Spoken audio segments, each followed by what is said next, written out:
জিয়া পরিষদ সহ অঙ্গ সংগঠনের সভাপতি সম্পাদক এবং নোয়া ইউনিয়ন থেকে আগত সম্মানিত উপস্থিতি এবং নেতৃবৃন্দ, আজকে পীরগাছা থানায় বাংলাদেশ জাতীয়তাবাদী দলের এই সূর্য সৈনিকরা প্রমাণ করেছে পীরগাছায় বাংলাদেশ জাতীয়তাবাদী দল আছে কিনা, ঠিক কিনা?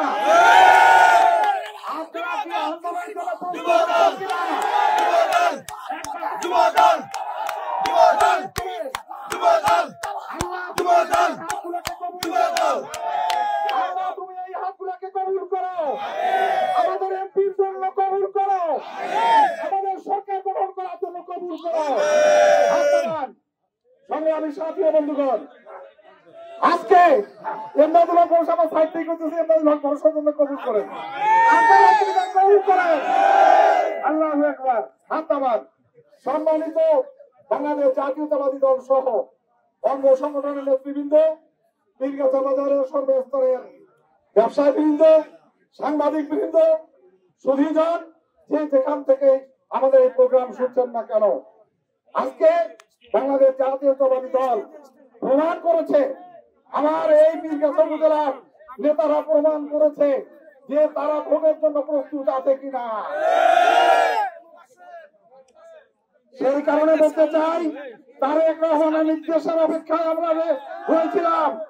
তারেক রহমান ঘোষণা দিয়েছে, বর্তমান সরকার তার সঙ্গে মিটিং করে আজকে ফেব্রুয়ারির মধ্যে একটি নির্বাচনের ঘোষণা দেওয়ার কথা।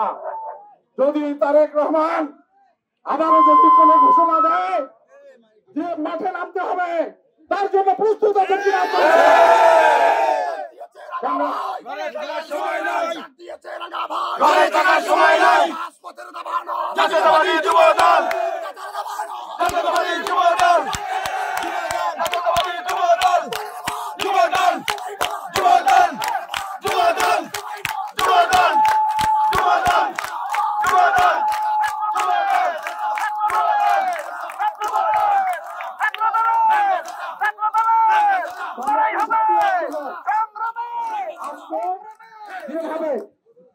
শুধু টেলিফোনের মেসেজ, মোবাইলের মেসেজ আপনাকে যেভাবে আমরা আমন্ত্রণ জানিয়েছি, সত্যি আমি আজকে গর্বিত। অঙ্গ সংগঠনের নেতা কর্মীরা, ইউনিয়নের প্রেসিডেন্ট, সাংগঠনিক সম্পাদক এবং সিনিয়র নেতৃবৃন্দরা যেভাবে আজকে উপস্থিতি আপনারা দেখিয়েছেন, এমদাদুল হক আমার খবর আপনি প্রস্তুত থাকেন। এই বিএনপির প্রকৃত মানুষরা আমরা আছি, যতক্ষণ পর্যন্ত সেন্টারে দাঁড়িয়ে আমরা ভোট দিয়ে ধানের শীষকে বিজয় করতে পারিনি, ততক্ষণ পর্যন্ত আমরা রাজপথে থাকবো। আমি আমার বক্তব্য দীর্ঘায়িত না করে আজকে এই সুন্দর আয়োজনের জন্য সম্মানিত নেতৃবৃন্দ, সাংবাদিক বৃন্দ, আমার বিএনপি সহ অঙ্গ সংগঠনের নেতৃবৃন্দ এইভাবে উপস্থিত হওয়ার জন্য রংপুর জেলা বিএনপি এবং পীরগাছা উপজেলা বিএনপির পক্ষ থেকে মোবারকবাদ এবং সংগ্রামী অভিনন্দন জানিয়ে আমি আমার বক্তব্য শেষ করছি। বাংলাদেশ জাতীয়তাবাদী দল জিন্দাবাদ, দেশনেত্রী খালেদা জিয়া জিন্দাবাদ, তারুণ্যের অহংকার তারেক রহমান জিন্দাবাদ। সবাইকে ধন্যবাদ। আজকে সকল ইউনিয়নের নেতারা, সকল ইউনিয়নের প্রেসিডেন্ট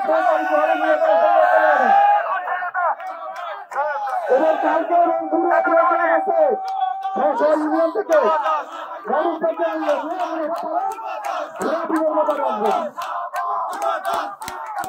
সম্মানিত